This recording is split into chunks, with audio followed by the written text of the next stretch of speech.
Hello, student. Today we are talking about the poem In the Bazaars of Hyderabad, and the poet of this poem, Sarojini Naidu. This poem is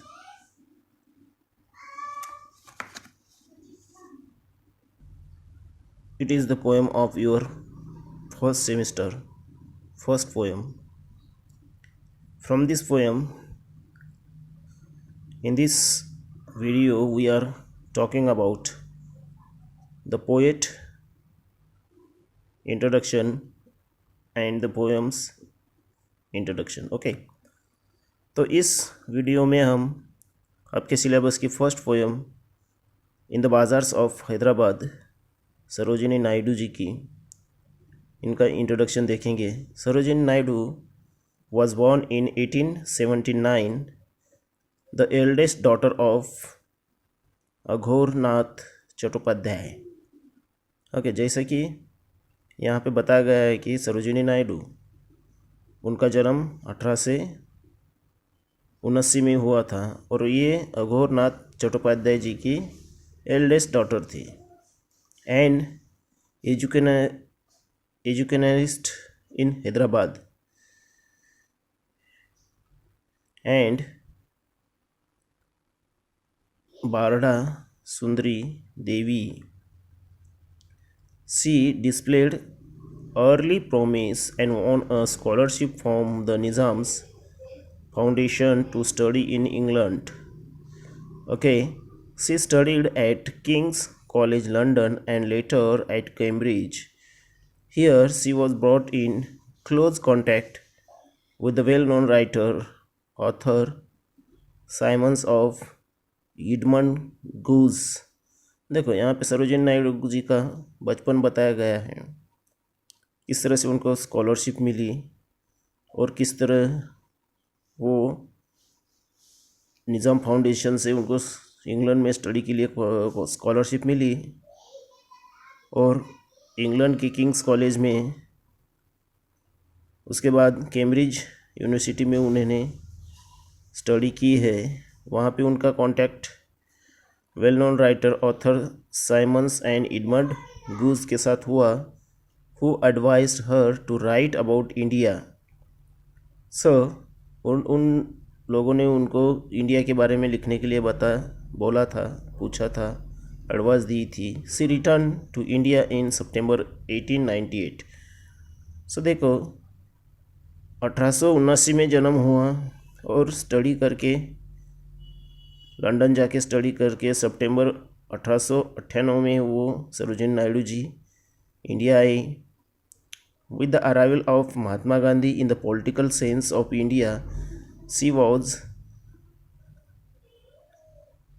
ग्लैम्स्ड into action in the freedom struggle. देखो तो महात्मा जी जब political sense में आए India में, जब उनका political entry हुई तो उनके साथ उन्होंने फ्रीडम एक्शन में, स्ट्रगल में उन्होंने भाग लिया। Her love for the country was interlinked to her poetic and political self. So her poems, her poetics और her poems and political self, यानी उनका जो राजकीय जीवन है और जो उनका जो पोएटिक सेंस है, ये इंडियन स्ट्रगल, फ्रीडम स्ट्रगल के लिए बहुत मायने रखता है। Naidu was the first Indian women to become the president of India of the Indian National Congress. Okay, तो सरोजिनी नायडू जी इंडिया की फर्स्ट वुमेन थी जो इंडियन नेशनल कांग्रेस की प्रेसिडेंट बने थी। Okay, and the first women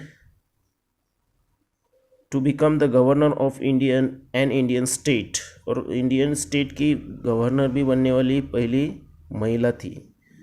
C passed away in 1949 में उनका देहांत हुआ। While working at her office, she is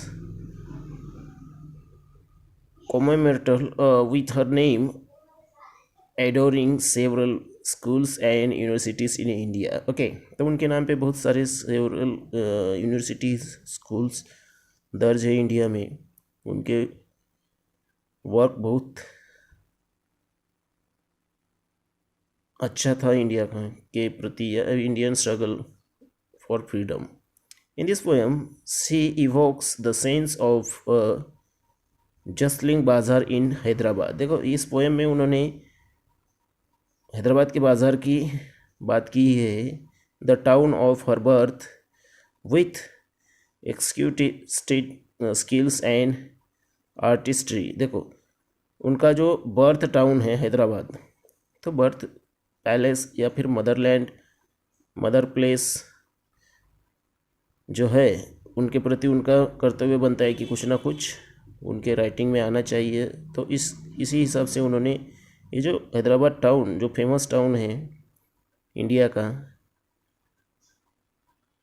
famous शहर है, तो इसके जो स्किल है वो बताने की कोशिश की है। तो a series of questions that she addresses to the traders and vendors in the vibrant bazaars of Hyderabad, and in the replies that follow, the reader gets to know the intricate details not only of the wares being sold but also about their relations to life and the world। देखो, इस poem में जो vendors, बाज़ार में जो कुछ vendors रहते हैं, ट्रेडर्स रहते हैं, उनसे क्वेश्चंस एड्रेस किए हैं और उनका जो कुछ भी आंसर्स, डिटेल आंसर्स वेंडर ने दिया है, जो रीडर को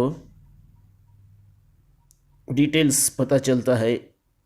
ओके, तो ये क्वेश्चन आंसरिंग की पोएम बहुत ही मायने रखती है।